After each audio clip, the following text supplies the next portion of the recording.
How's everyone doing today? Welcome back to the GSMC Chip Shot Football Podcast, brought to you by the GSMC Sports Network. Back here today on a Monday, January 27th.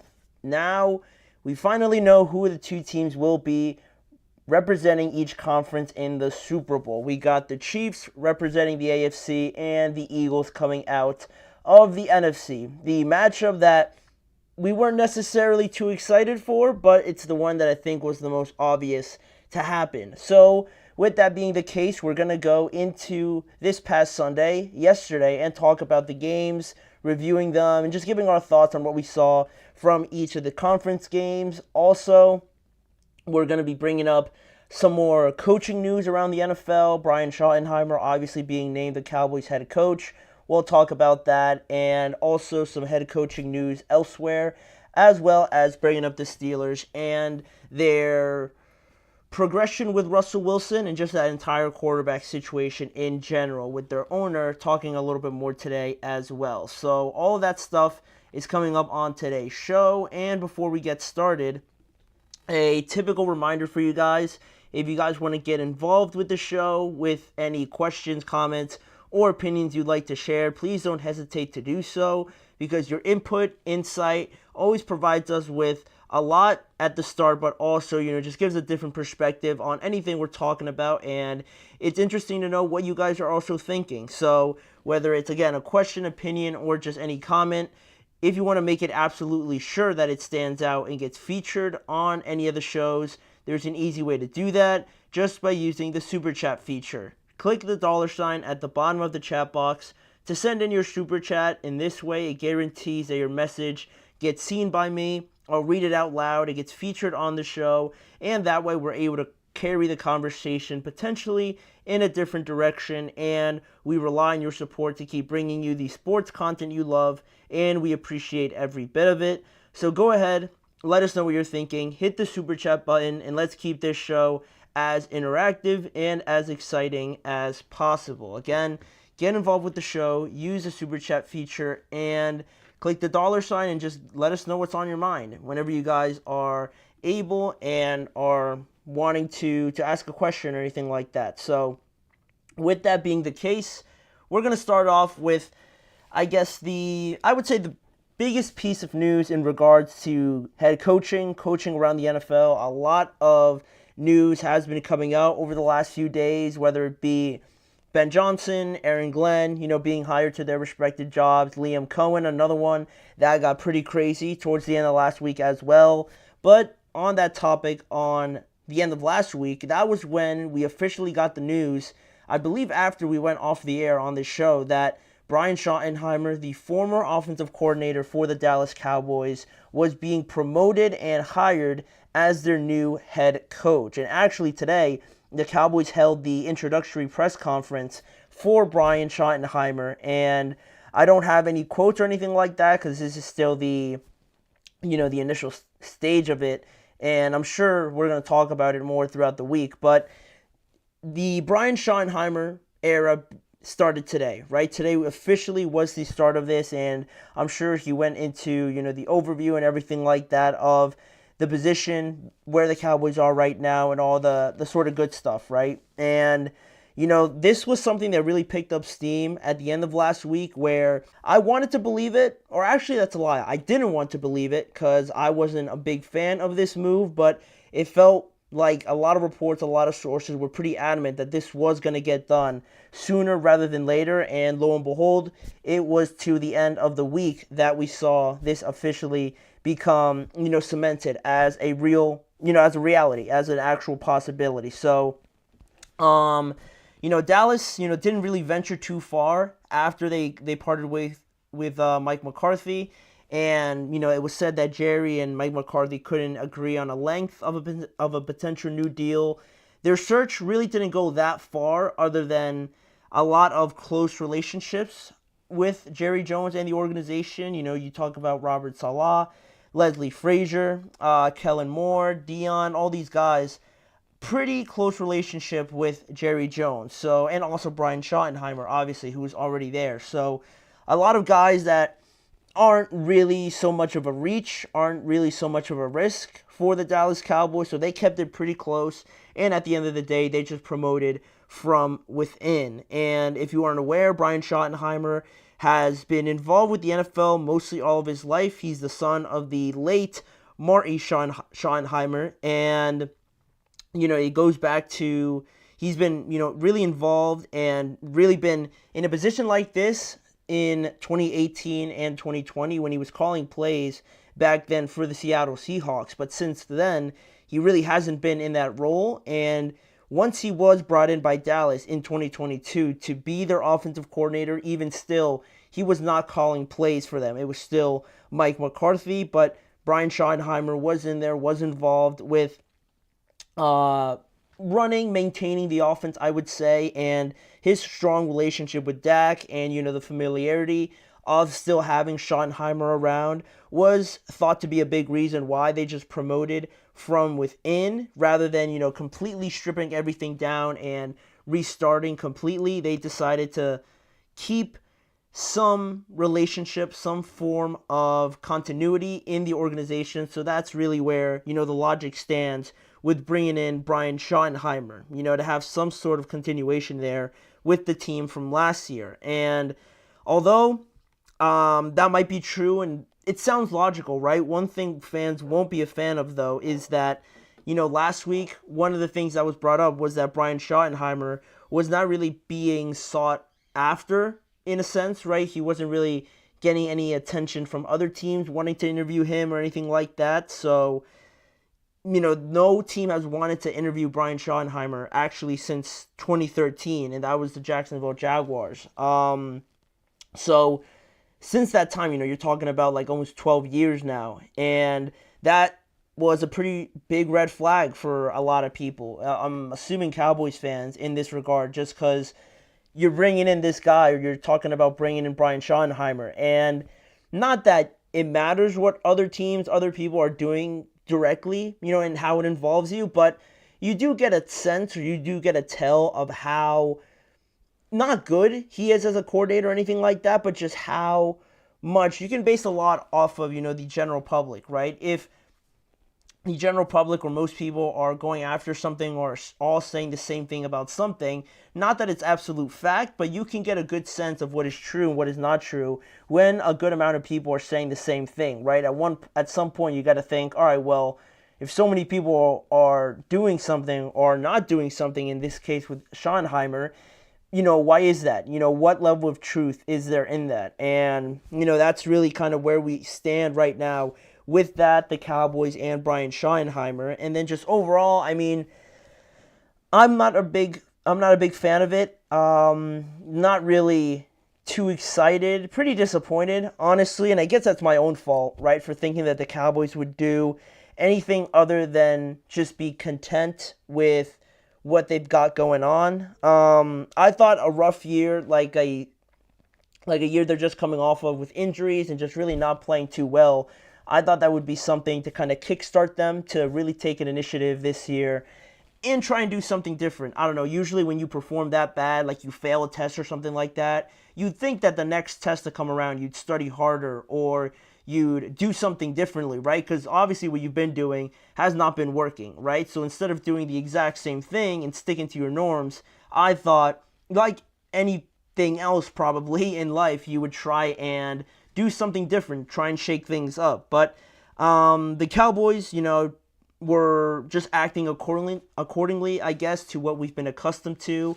They're a team that punts on 4th and inches when they're down by 3 points on barely the other side of the halfway line, and it's 4th down. They punt each and every time, right? They're not going to give you anything too exciting. They're going to stick to their norms, play it safe, it seems, each and every decision that they make. And yeah, that's where we stand. I'm sure that's the general feeling on this hire by the Cowboys. And in regards to anybody else, I guess for the Cowboys, which is pretty unlike them, to wait until the very end and maybe wait for Kellen Moore, I thought that was understandable to an extent. But, the Cowboys putting everything off so long, I thought that'd be something they'd be willing to do. Considering Kellen Moore and the success he's had in Philadelphia, I thought he was the one that they would go for instead. But Instead, they settled for Brian Schottenheimer. They acted quickly. Don't really understand why, because again, it's not like a lot of people were interviewing him, so I didn't understand the rush. I credited them because, they were being proactive, but not for a decision like this. And I don't know what needs to happen for this team to kind of realize that they're not as close as they think they are to being a contending team. Because if you make a move like this, I feel like you're coming off of a playoff run, of a divisional run, and you don't want to change too many things. But this is a team that had one of their worst years over the last 5 years, and they think that just upgrading a guy from offensive coordinator who wasn't even calling the plays is going to make a huge difference, right, from 7-10. I don't really see that happening, but I don't want to completely disrespect Brian Schottenheimer. I don't know too much about him and his play calling abilities, but the way it's lined up, all the facts laid out in front of you, it doesn't seem like a risk worth taking, really, at the end of the day. So I don't think this is an improvement on Mike McCarthy at all, and if it's not an improvement, I don't understand why you would even move on from him if this was going to be the case. And what it says about the Cowboys and Jerry Jones is that, to me, that they're willing to settle for just a participation medal, just hanging around the rim like they always like to say, and that they're settling for just selling a false hope, a false dream out to their fans. And I guess that's something that's become a custom over there in Dallas. But instead of taking like a gamble, being uncomfortable or taking an uncomfortable decision to try and shake things up, they settled. They went with the safe option. And if not anything, it just ensures that the way things are being run there, no one's going to challenge Jerry, and things are just going to continue to be run as they have been for the good part of, what is it now, like the last almost 30 years or something like that. So it's unfortunate, but I guess I shouldn't be too surprised. And now Brian Schottenheimer, he had his introductory press conference today and everything like that. And I'm sure we'll discuss more about it over the next few days. But we are officially now in the Brian Schottenheimer era. So we'll see where this goes for the Dallas Cowboys. But in terms of the show, we're going to move on and start talking about the conference games. The first one up is on the AFC side, the night game, the main event between the Chiefs and the Buffalo Bills. A lot went into this game. We're going to review everything that went down on the Bills and Chiefs side when we return after this. I feel like I'm losing my mind. Is everybody in the world blind? Please, Lord, give me a sign. A sign. I feel like I'm losing my mind. Is everybody in the world blind? Please, Lord, give me a sign. A sign. I wanna be the greatest. Everybody on the fake shit. I look around and feel like everybody is the fakest. I make this every day and I'm impatient, hoping one day I blow up from the basement. Statement, the top is so vacant. I don't hear shit that I think is amazing. Waiting for my day when I'm playing sold out shows for 1,000 faces. Hey, give me that crown, get in my way and to be put down. It ain't your place, all this my town. If I want that shit, then I'll get it right now. I'm losing it, the noose it fits, I'm losing shit. A stupid myth, you choose to live or choose to dip. You choose to fight or lose your grip and lose a gift. I feel like I'm losing my mind. Is everybody in the world blind? Please, Lord, give me a sign. A sign. I feel like I'm losing my mind. Is everybody in the world blind? Back here on the GSMC Chip Shot Football Podcast, and we're discussing one of the games that we saw last night, the AFC Conference Championship game, right? Josh Allen, the Buffalo Bills. At the end of the day, when it was all said and done, they had the scenario you'd wish for going up against Kansas City and Patrick Mahomes, right? They were down 3 points, 3 minutes, 33 seconds left to at least tie the game. A bunch of time.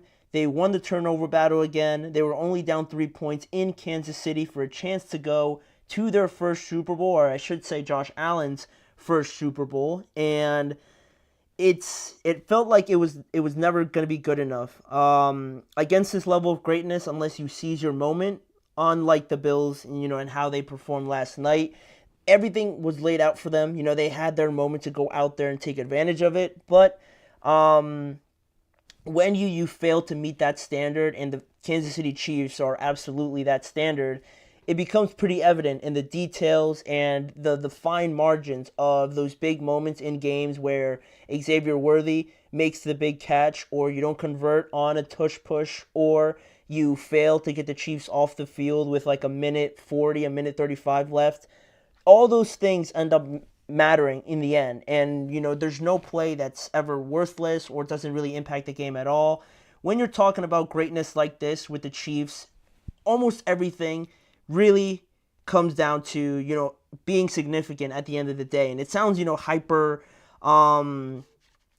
focused on, every single little detail, but that's where, you separate teams like the Chiefs, or really just the Chiefs, and every other team that's failed to knock them off of their throne really to this point. And now Kansas City is heading to another Super Bowl after defeating the Bills 32-29, and this is Patrick's fourth win over Josh Allen, now heading for a rematch against the Philadelphia Eagles in the Super Bowl. Josh Allen becomes the only quarterback in NFL history to lose to the same quarterback on 4 different occasions. The limit before this was at 3, and now Josh Allen stands alone with a very unfortunate record against Kansas City and Patrick Mahomes. And I thought this game, the difference between Kansas City and most is not making all the plays, throughout the game, not working every first down, not getting a bunch of third down conversions, right? It's not about the quantity, and it's not about every single play making it a great one or anything like that, right? Because that's unrealistic. But, in this game, I thought that it wasn't about how many plays you made, but just making the play when it mattered most, right? And excellence across every single member. And you never really talk about anything in regards to the Chiefs on how, that was a questionable call, or, Patrick should have made this read instead of this one, or, these little things you talk about with other teams that might falter at some point in time, where it's a miscommunication, a missed assignment, a questionable fourth down attempt, or anything like that, or settling for a field goal. You never question anything like that with the Chiefs, right? Or at least I don't remember bringing up any decision where I'm like maybe they shouldn't have done that, and this is why. Because it usually never happens, and they just make the most important plays when it matters most. And I thought Patrick made a good point yesterday that it's not just, all the attention goes to Patrick, right? Obviously, but he made it a point of emphasis to say that it's not just about him making all the plays. It's Xavier Worthy stepping up, making big plays. It's Juju making a couple big catches across the middle of the field and converting on third down, or just getting a bunch of yak yardage as well. In a game where Travis Kelce really didn't do Travis Kelce postseason-like things, you had Pacheco contributing, Kareem Hunt contributing, Jalen Watson in the end zone catching only one pass and it ends up being a touchdown, right? All these things that end up adding up, it's what separates it at the end of the day, right? Everybody, when they're called upon, they make the play, even if it's only 1, 4, 8 plays, 8 catches, or anything like that throughout the game. Everybody knows their role, and they seize their moment. It's not one guy that maybe unfortunately drops a pass or misses an assignment, or a quarterback, throws an interception, things like that.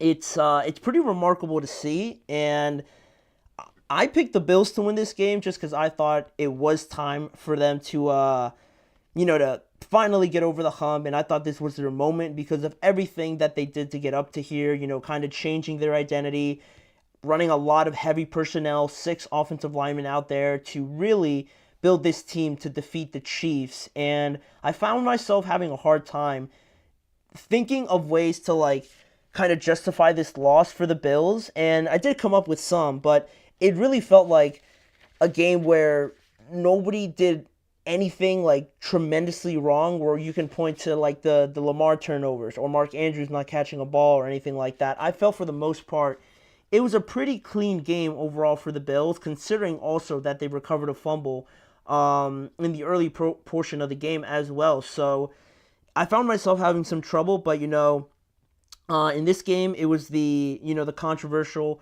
fourth down call that was ruled against the Buffalo Bills going for it on fourth down, and the another failed fourth down where Josh Allen just kind of chucks it down the field when Steve Spagnuolo calls a great blitz on fourth down, rattles everything, throws everything off, but still Josh makes a great throw, and unfortunately Dalton Kincaid can't come up with the play. So that was only a couple examples, because it felt like for whatever reason also on this game that the Bills were struggling to convert for whatever reason on fourth downs, right? Like tush pushes and these QB sneaks, these QB runs really looked like it was unnecessarily hard to convert on these. And Josh Allen is as big as you'd want your quarterback to be.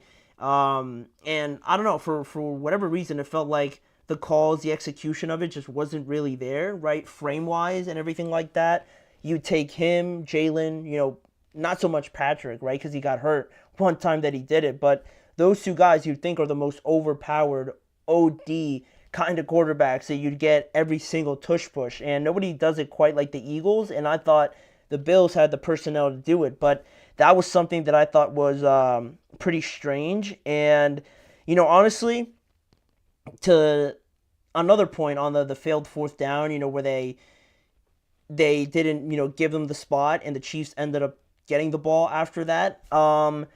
Yeah, it might be a little controversial and you had two different refs saying two different things on where to spot the ball. But, at the end of the day, for people to freak out about that decision on the refs and say that it was definitely a first down and things like that. I mean, we don't know how that drive would have ended if it would have kept going. And, like the Bills could have stopped them as well, right? When you talk about calls like that and you consider everything, how it goes into that play and how it plays into it, right? It's not like it's just a foregone conclusion that you turn the ball over and the Chiefs are going to score, right? You're allowed to stop them, right? It's not just like, oh, you turn it over, now they're just going to go down and score, right? So there's always that part of it that I think, just too many people ignore. But of course it makes it easier, obviously, but it doesn't just make it a foregone conclusion that anything else is going to turn out the way it did in that game. It just happened to go that way. So it was a big moment, don't get me wrong, but it doesn't, again,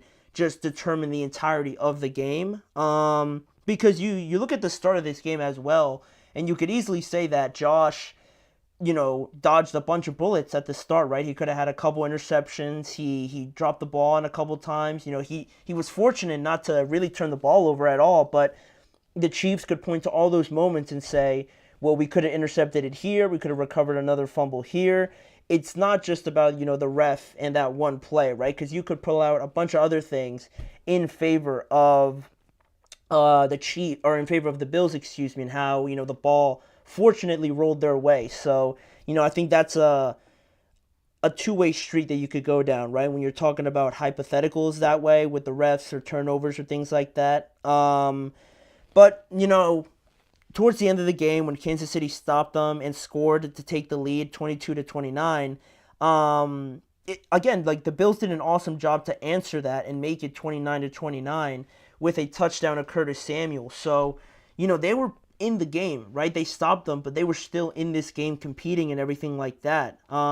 They did an even better job of stopping Kansas City after they made it 29-29 to hold them to only a field goal. So I really thought it was Josh's moment at that time when, there was 3 minutes and 33 seconds left, especially after converting on that 2nd and 11, right? You get behind the chains, but he has a great run, and you're thinking, or at least I'm thinking, like, wow, like that was a great conversion, that was a great decision. He's feeling it right now. He's getting into that flow sort of state, right, in the game where just everything is just going, right? You're just acting on instinct. You're not even thinking about what you're doing. I thought that's what we were starting to see, but after 2 incomplete throws and a completion to Amari Cooper, it turned to 4th and 5, and,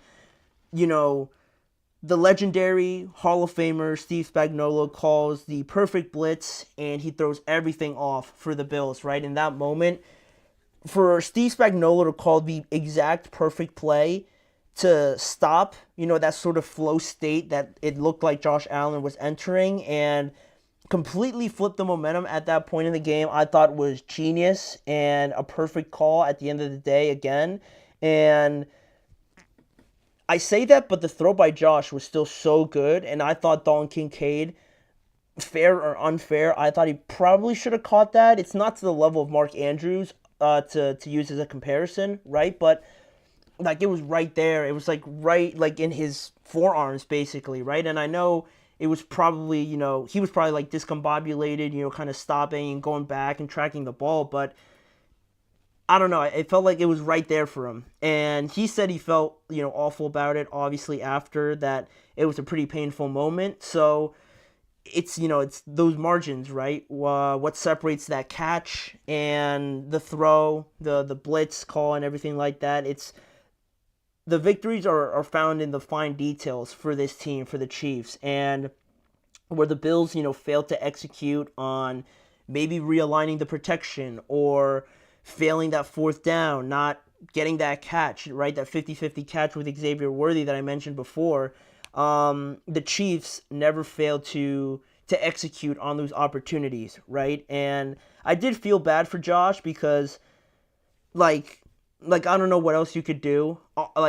Physically, managing the game and anything like that, I don't know really much what else he can do. And it always feels like you're not taking the pressure off of him, like he's not to blame for any mistakes, but it always feels like it's something else, right? Like maybe the defense, with the 13 seconds, and then yesterday as well.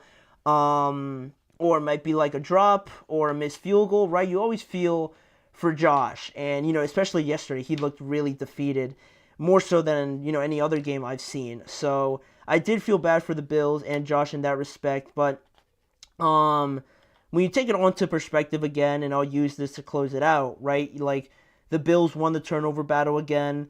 They shut down Travis Kelce for the most part. But Kansas City, has guys that understand that they must make a play when called upon, right? You never leave anything to chance. You never question their level of preparedness or play calling or execution. It's never a moment where you question Andy Reid or this defensive play call or offensively what they're trying to do. And that sort of level of preparedness, again, execution and things like that is just next level, obviously. And a lot of these teams failed to reach that mark, quite honestly. So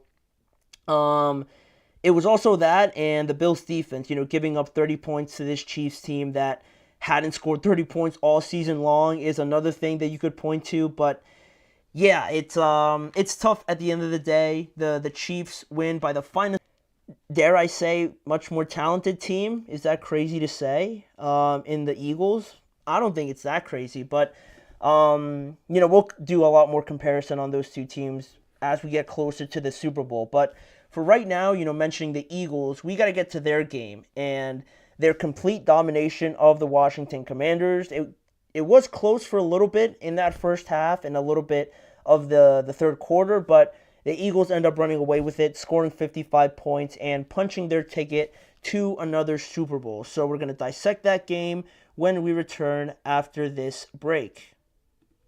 Looking for your daily fix of sports talk without having to pay for it? GSMC Sports Network is available on YouTube. Just search GSMC Sports Network. Get your fix of daily sports talk shows on YouTube, absolutely free. NFL, college football, NBA, MLB, MMA, UFC, fantasy football, and so much more. GSMC Sports Network has shows running all day long, with new sports shows starting every 2 hours. Just like on your favorite cable sports channel, except GSMC Sports Network is absolutely free. Just search GSMC Sports Network on YouTube to catch one of your new favorite shows, like the GSMC College Football Podcast, Chip Shot Football Podcast, Hoops and Heels Women's Sports Podcast, GSMC Basketball Podcast, and so many more. Check it out for yourself. GSMC Sports Network, now available on YouTube absolutely free. Search GSMC Sports Network on YouTube right now.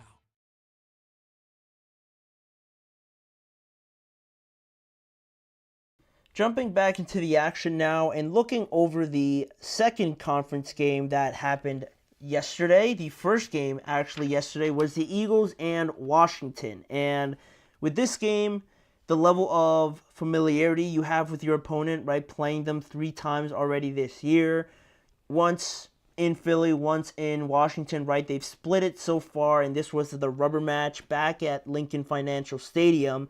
There was a lot that you could have picked out from this game, right, and what could have been the determining factor, but I thought the first 2 drives for each team set up the attitude and kind of set the tone for each of these teams in this game, right? Where Washington had a great drive going to start the game, converting 2 fourth downs already, having a great drive that was just continually being extended to start this game. And if you're Philly, or at least I, in my living room watching this game, I'm thinking like, wow, like they're clicking right now. Like they're having a very impressive first drive to this game, and after converting 2 fourth downs, they faced another 4th down, 4th and 3 at Philadelphia's 16-yard line, and they decided to kick a field goal this time, which was kind of weird, right? You heard Tom Brady even on the call saying like they already converted twice. What's doing it one more time? And if not, the Eagles fought the previous 2 times, but they settled for a field goal, and the Eagles, get the ball. They respond, and in one play, it's just a quick throw to Saquon, and it's 60 yards to the house in like 15 seconds. And now they're leading on their first possession on their only drive of the game so far. Saquon changes the game, changes the momentum right away in a second, and the Eagles now lead 7-3. And yeah, then you see Philly, with their drive and everything like that, and then Washington's second drive ended with their first turnover of the game after Daimi Brown fumbled, and that was only the first one, right? Because that was a pretty big fumble. For them to, to give up a play like that, and then you come back your second drive and you fumble, it's very demoralizing, obviously. It's very like whoa, like the Commanders got to settle down here a little bit, because they just gave up that huge play, and now the Eagles got the ball right back in less than 30 seconds already. So like I mentioned, that was only their first turnover.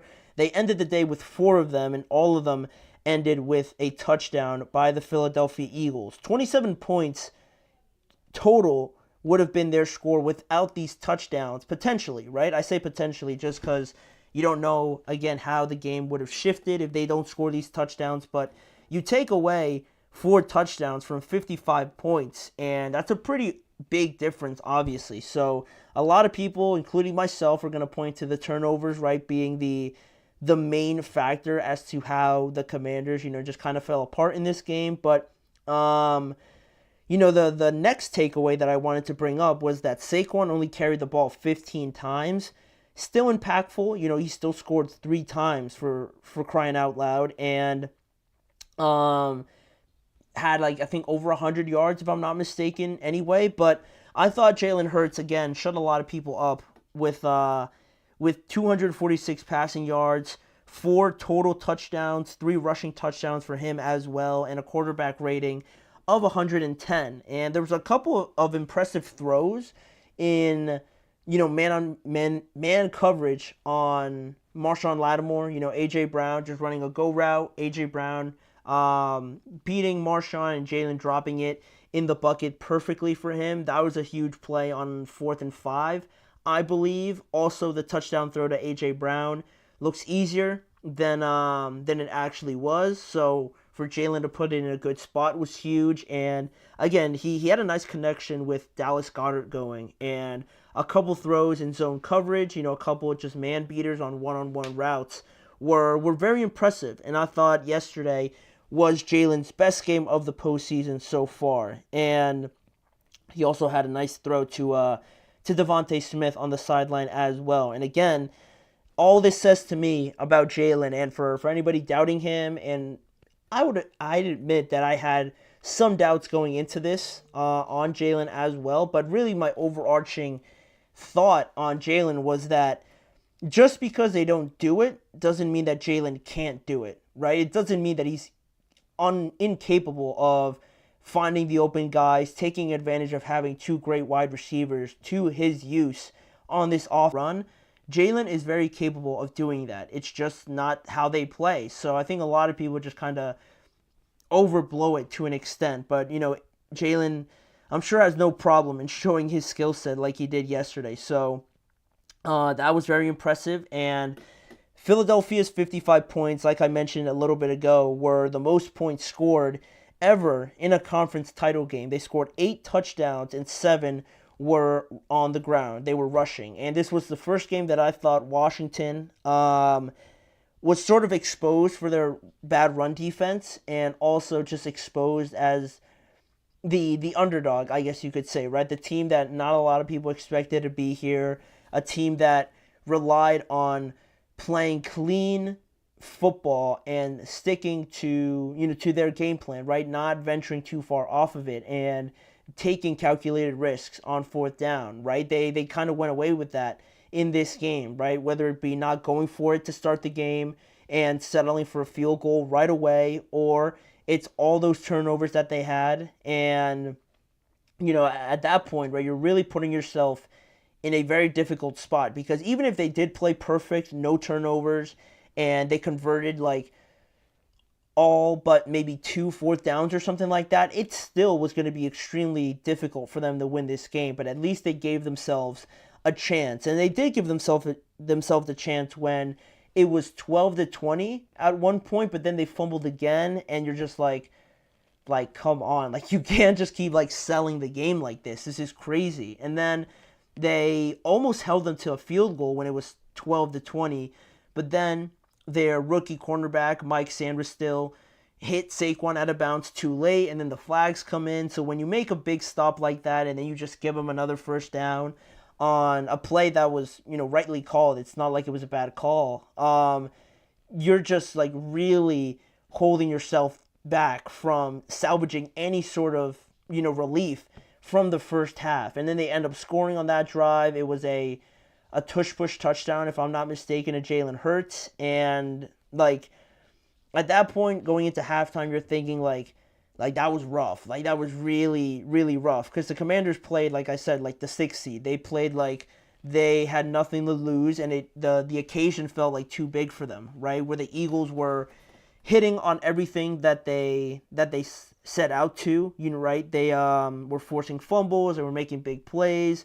They were playing pretty good man coverage defense for the most part, other than maybe that Terry touchdown.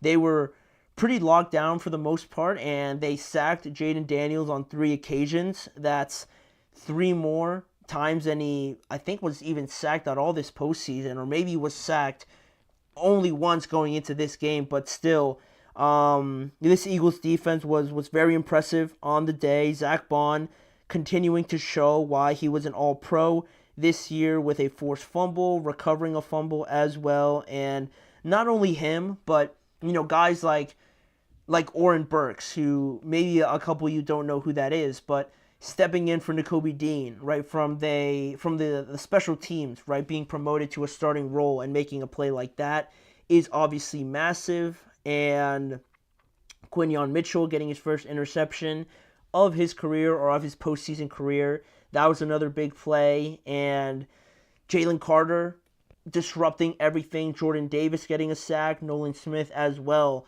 A lot of their players just made more plays really in this game, more than the Commanders players. And it was unfortunate because of that reality, but again, because the Commanders shot themselves in the foot pretty good for a good part of this game. So overall, you saw the difference in talent from Philadelphia, and especially when you're just giving them freebies like that, it's almost impossible for the Commanders to have won that game. And it was, again, the only time I thought Washington really looked like a team that maybe you didn't expect to be there. They were exceeding expectations, but unfortunately yesterday for them, that came to an end. And, with Jaden Daniels, I really didn't mention him, but he put up a good fight. I thought he was really their only bright spot in terms of offense and creating something significant and meaningful, like a significant threat to the Eagles. That it all came from Jaden Daniels. So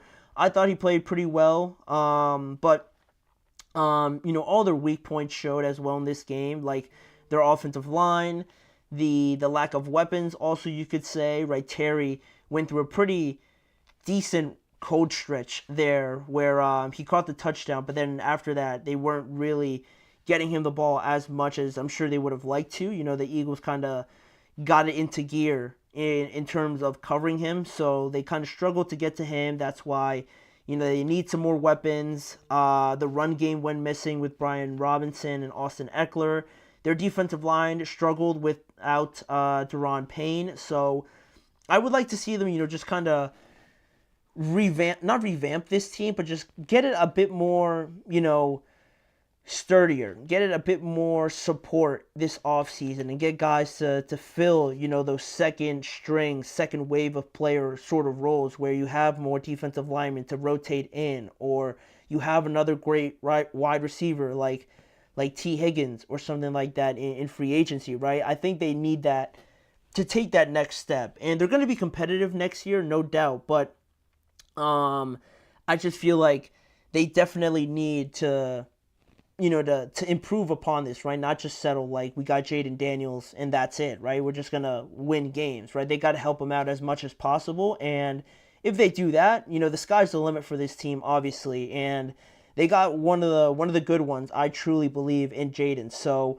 I'm excited to see where they go, especially this offseason and how active they were last offseason. But lastly here for Philadelphia, they get their 15th win in their last 16 games and head to the Super Bowl against the Kansas City Chiefs in a rematch in better form and arguably more talented than their last Super Bowl appearance against Kansas City, where they lost, unfortunately for them, but it was very, very close. So now they're hoping that with the addition of Saquon, right, they could obviously have enough to get over this hump and stop the Chiefs from three-peating. But that is still a couple weeks away, and for the remainder of this show, we're going to go into a couple more segments. One on the Pittsburgh Steelers and their quarterback situation. Their owner spoke a little bit today on, the offseason and that quarterback position, and then we're going to get to some coaching updates here towards the end of the show. So don't go anywhere. We'll be right back after this.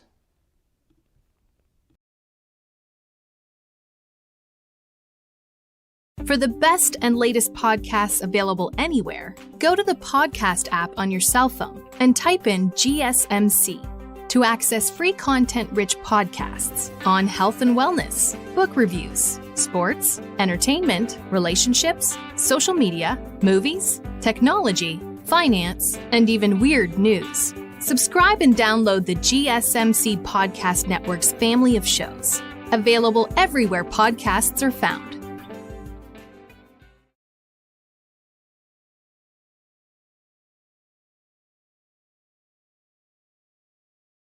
Jumping back into the action here and talking about something that we didn't get to last week, I came to realize was the Pittsburgh Steelers, and a very significant offseason is in store for them this year, already starting with their participation at the Shrine Bowl. They're very big on the Senior Bowl as well coming up and things like that. They're very much already starting to get in the gear of scouting and, off-season and things like that. They're already starting that whole process. And, Pittsburgh came into this postseason as well with questions at the quarterback position, and they were hoping to get a bit more clarity on that this season. But I'd say we still have as many questions as we did at the start, if not more now, that Russell Wilson and Justin Fields are free agents now. And it feels like we're inching closer to the end of their one-year deals in March, right? They are still under contract until free agency starts, obviously. And based on the comments today from their owner, Art Rooney, and just my overall sense on this, it feels like the state of the Steelers at the quarterback position is very much going to be either Russ or Justin Fields, not Russ and Justin Fields, one or the other, based on, I'm going to see if I can find it here on X. It feels like it's going to be one or the other there at the quarterback position, according to what Art Rooney said today. He talked on a bunch of different things, and It feels like it's going to be one or the other. And what Art Rooney actually said on the quarterbacks and things like that in regards to Justin Fields and things like that, he said that he sees that Justin Fields wants to get better, and he's intrigued by the opportunity to keep working with Justin Fields, and also the idea of keeping both of them is something that he said was a priority, to keep working with one of the two, going forward. But it feels like there was an underlying tone there a little bit. And this is coming after last week where on the Pat McAfee show, Russell Wilson was on there and they were talking about his future and the contract talks really at this point and how early it still is. But Russell said on the Pat McAfee show on his contract that, yes, we have been starting to talk a little bit, but we've had our meetings and everything else just getting into it. So I think that it's an exciting time to be a Pittsburgh Steeler and the opportunity of what we can do. So the real significant part of that was that they have started to talk a little bit in terms of what a contract could potentially be and things like that. But you get that, and then this week you get Art Rooney sort of hinting to the fact that it's only going to be one of them. And, he talked pretty highly of Justin Fields as well. And, in one quote that he had today on the development of Justin Fields was that he said, obviously, we had a winning record. He handled the situation, I think, as a young quarterback who wants to come in and learn and grow.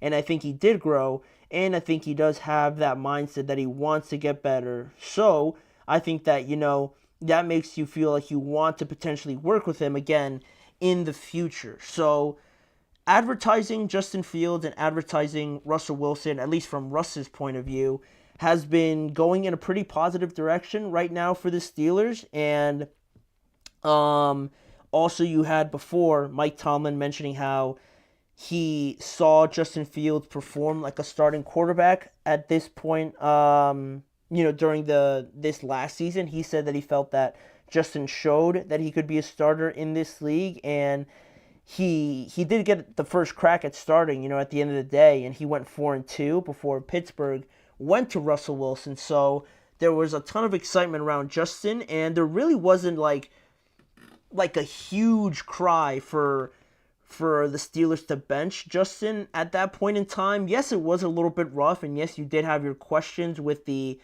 mishandling of snaps, and the Raiders game wasn't particularly great either, but they did win.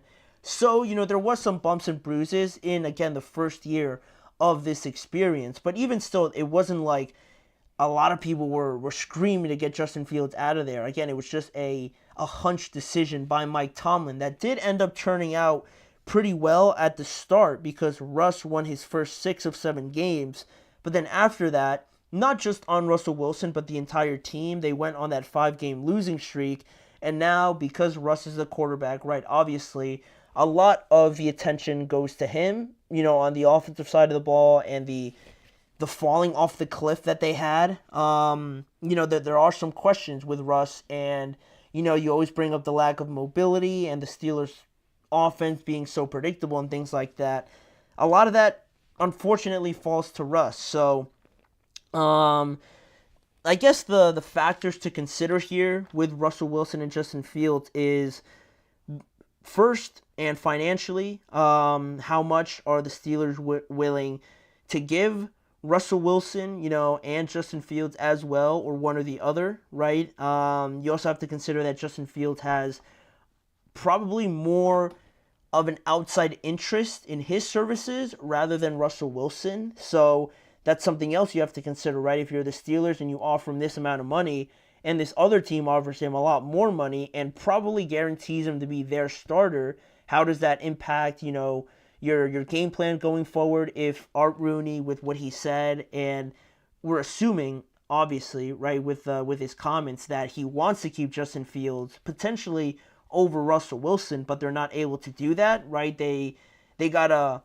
file through the outside factors as well, especially with Justin Fields having a much improved year from what we saw from him in Chicago. So that's something that they have to consider.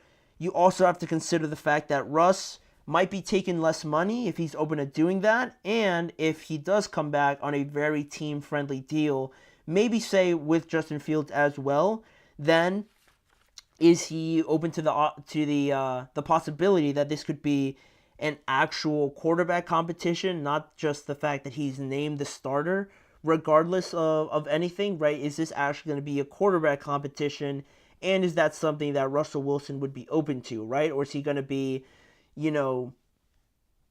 ill-willed about the idea that he was a starter and now going into next year he's going to have to compete for his spot? That could be something that might not line up as well, so you got to keep an eye on that. And there was also those reports that Russell Wilson and Arthur Smith really weren't too much on the same page, and that actually Arthur Smith preferred Justin Fields as the quarterback. And I don't think that's entirely so black and white like that, but it just, it is something else to consider potentially, right? If, enough people say it, how long before you start thinking that's true? And it felt like there was some level of truth to that, but again, we're not going to just speculate that it is the absolute truth, but it is something to kind of consider when you're making this decision. And honestly, if they can work out the financials and things like that, I could definitely see the Steelers bringing both of them back potentially.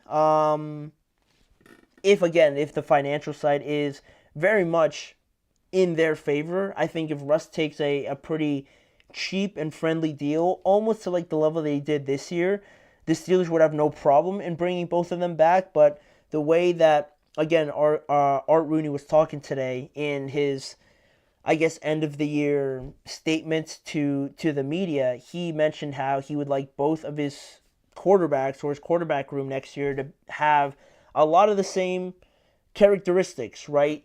Pocket presence. They have to be able to be mobile and run the ball and things like that, have a strong arm and other things like that describe quarterbacks. That was something that he said he would like to see from his quarterback room next year. So whether he considers Russ in that sort of, category, or if he considers, some draft prospect to fit that as much as maybe Justin Fields as well.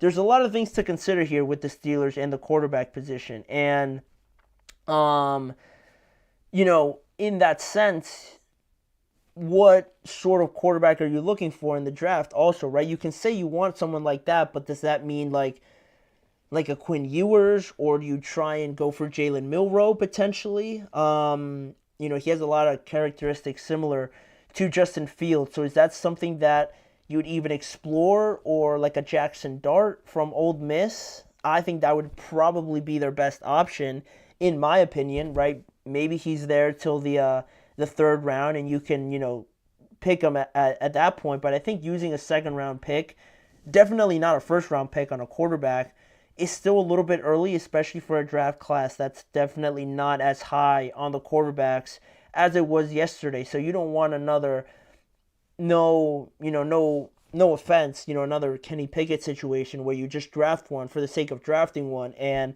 it doesn't work out. So it feels like the Steelers and their owner, Art Rooney, are very adamant that a lot of things, need fixing, need, improvement, right? Obviously, but the biggest thing that is here, right? They can't just be coasting in this weird middle ground where, yes, maybe a couple games it looks like they have their guy, then it just plummets the next 4 games, and then they go to the other guy, and it's the same thing.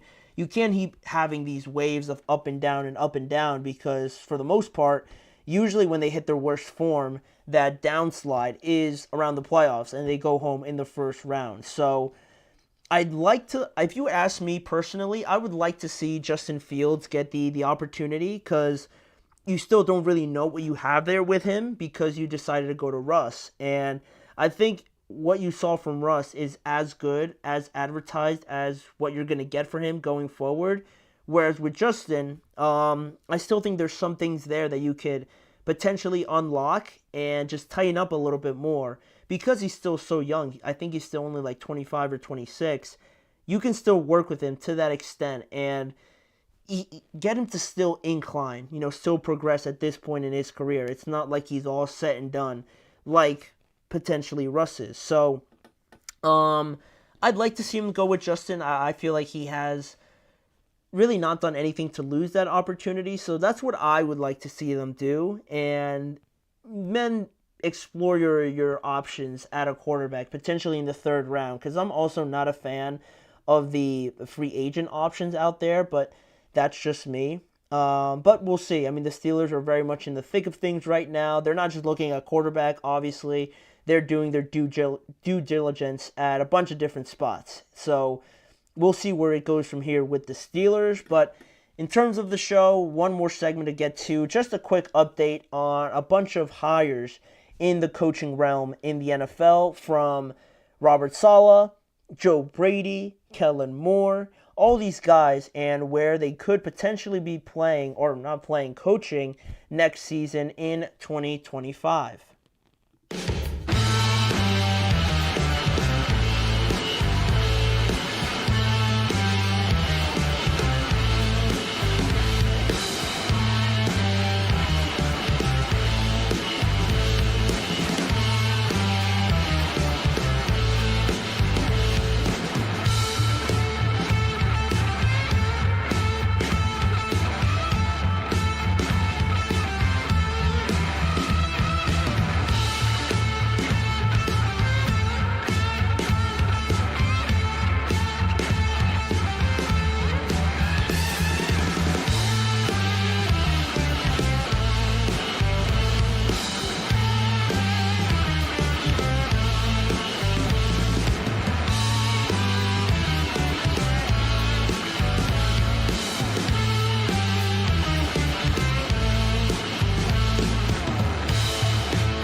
Thank you guys for joining me here on the last segment of today's show. And just a quick go around here with some more head coaching news, or coordinator news, really, in this segment, on some of the more well-known names out there that have found new homes. And, we're going to start off today with the news that we had more news around the coaching world in regards to some of the guys like Joe Brady, Robert Saleh, Kellen Moore is another big one, and Clint Kubiak, also another one. That was one of my personal favorites. He also found a new home already as well. So starting off with Joe Brady, relationship, starting off with the whole conference championship and things like that. Joe Brady with the Buffalo Bills being their offensive coordinator, actually before the start of their game this past Saturday, he actually told the Saints that he was opting to stay with the Buffalo Bills going, into the foreseeable future. He took his name out of the running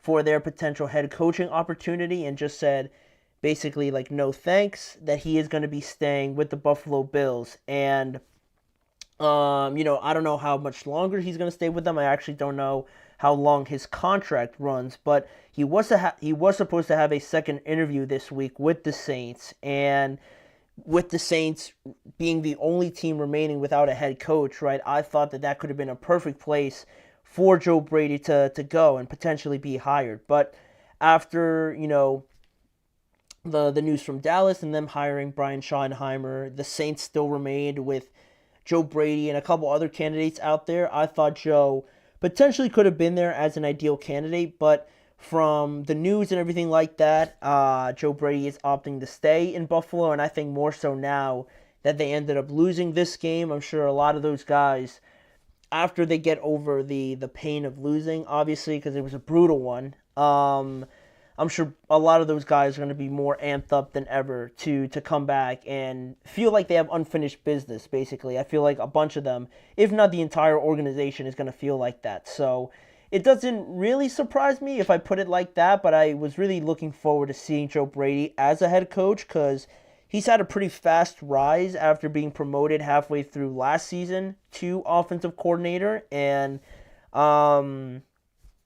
it kind of reminds me of Ben Johnson in a way that he's being pretty selective with these opportunities, right? Because usually when you get an opportunity like this, you usually jump on it, right, to be a head coach in the NFL. But he's really being selective about it, and he feels like he has a good thing going, certainly in Buffalo. So the fact that he's not being rushed and probably that there are going to be more opportunities out there reminds me of Ben Johnson a little bit last offseason. But Joe Brady is actually not going to go anywhere, unlike Robert Saleh, who, the announcement was made last Friday from San Francisco that they had come to terms with their former defensive coordinator, Robert Saleh, to become their defensive coordinator once again. Robert Saleh was actually last there from 2017 to 2020. He then took the opportunity to go coach the New York Jets as their head coach, and he was just recently fired this season, halfway through.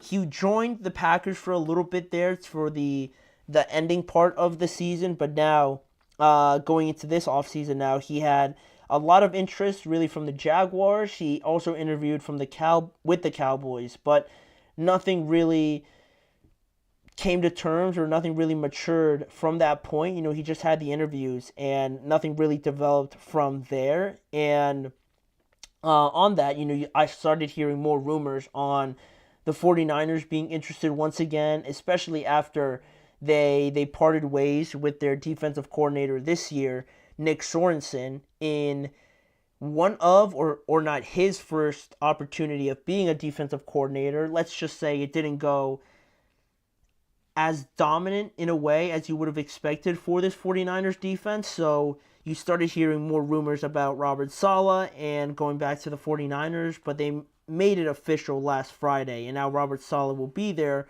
once again. And, despite the record with the Jets and how it was a pretty tumultuous time all in all, defensively, you could confidently say that over Robert Saleh's time there, that the defense was the most consistent and, quite frankly, the best part of that team.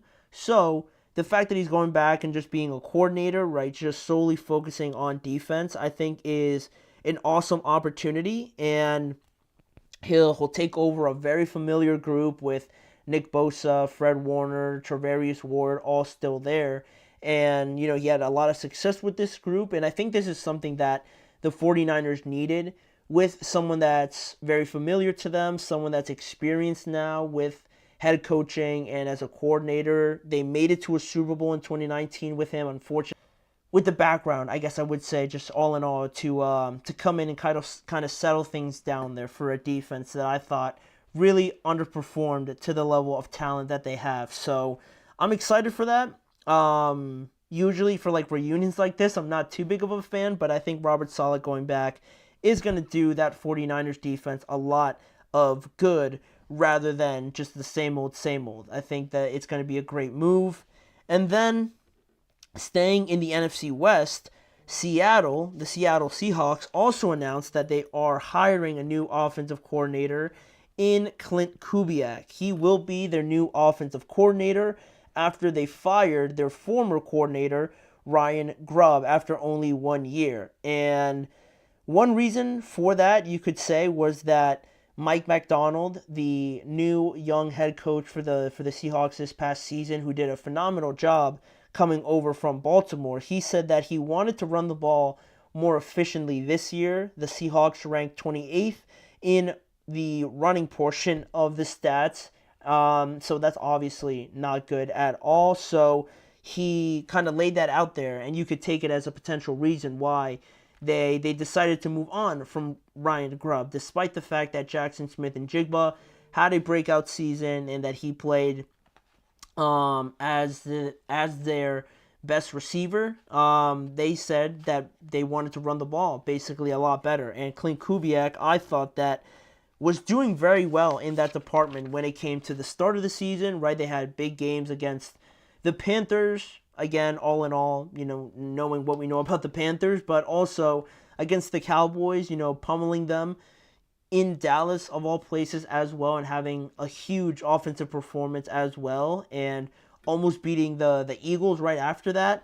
It was a good start that was very that was very encouraging, I think, for Clint Kubiak. And then the injuries started happening. Derek Carr went down, and Chris Olave struggled with injuries as well. I thought that really derailed their season. Not that it was just on Clint Kubiak, right? But the injuries really made it hard for the entire team. So Clint Kubiak having this opportunity to coach some very talented players like Kenneth Walker, DK Metcalf, and Jackson Smith and Jigba all in all, I think is going to be a great opportunity for them to, I won't say take a risk or anything like that, because I think Clint should have definitely been given an opportunity, but to fire your coordinator after 1 year, after only like one portion of the offense wasn't up to par, is a little bit, you could say risky, but I like that they went with Clint Kubiak. I think he's going to do great things there. So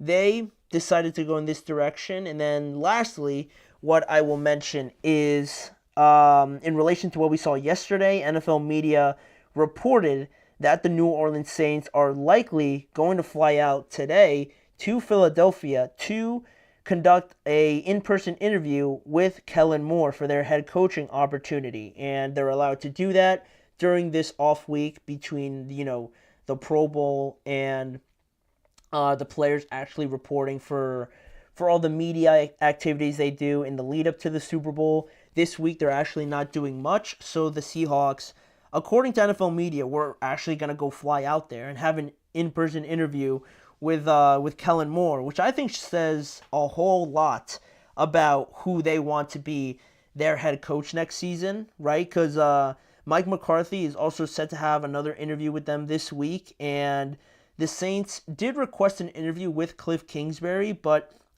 he refused because he wanted to focus on Washington, at least until the season was over. So he played up until yesterday, so it'll be interesting to see how maybe their interest shifts if Cliff Kingsbury takes that interview. But I think for right now, Mike McCarthy and Kellen Moore seem to be the favorites for this job. And based on the Saints flying themselves all the way to Philadelphia and then having Mike McCarthy come to them, I think we could tell who they'd ideally want to be their offensive coordinator in 2025. And I think that it would be a great move. The longer it goes, the longer we're without a decision, because, Kellen Moore's playing the Super Bowl.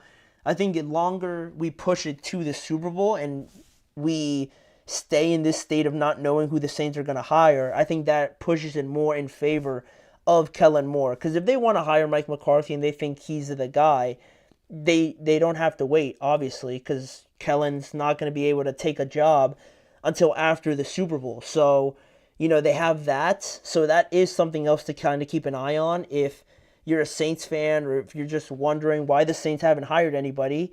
It's because they're probably leaning towards Kellen Moore if they don't announce it before the Super Bowl. So I think whichever one of these guys gets it, personally, I think it should be Kellen Moore. I think it just is more encouraging after the season he had compared to the season the Cowboys had, unfortunately. So that would leave it in an interesting spot, though, because if Kellen gets that spot, what becomes of Mike McCarthy? Is he going to go to the Eagles or something and kind of do a switch there? That would be crazy to see Mike McCarthy in Philadelphia after coaching the Cowboys. But I guess it's not too weird with Kellen Moore kind of doing the same thing, but he went over to Los Angeles before that. But without diving into all the hypotheticals, that is something that just crossed my mind. But we'll see. I mean, the Saints are the only team without a head coach as of right now, so we'll see how long they go without making that decision. But for right now, that is going to do it for today's show.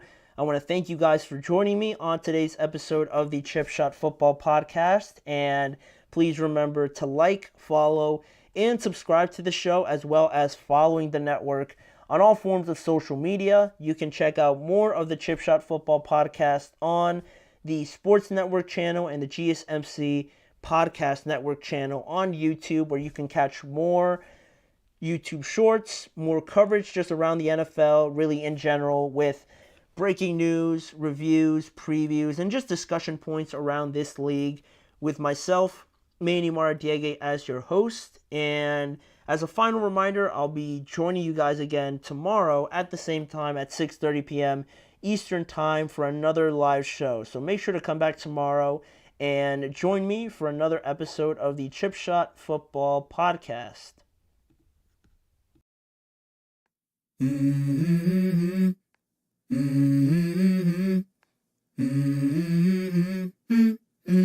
Let's go.